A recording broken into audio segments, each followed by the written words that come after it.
patterns. So, from cheerful and organized, si Maria daw, quiet na laspag na si Maria, no? Pati, niya na siya yung mga errors, sige nagkalit, niya, changes in physical appearance, no? Kasi nga, bisay araw kalit ni si Maria, nagkaptang na buhok sulod, no? Yung nana.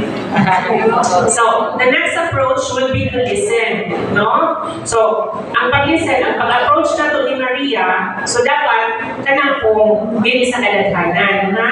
Kaya hindi man sila ganahan mo express. If close mo ni Maria, if kaya mo siyang, like, mangisnak, mamuan, dahil, mangisnak ka, and then, that's where you can listen, no? So, hi Maria, I noticed you seem a bit down lately, no? So, hindi siya judgmental, hindi mo yung naday. Wala naman ay kay aring bunda. So, hindi ko na ha? No? When you approach, dahil mo naman ka ng buwan, sa may problema, kay ako nabantayan, mali, na nagkakali, yung katagkali, yung harap yung magabibus buwan ha, sa trabaho, no? So, is everything okay? Then listen without trying to fix. At ako i-mention din na trying to fix and give advice.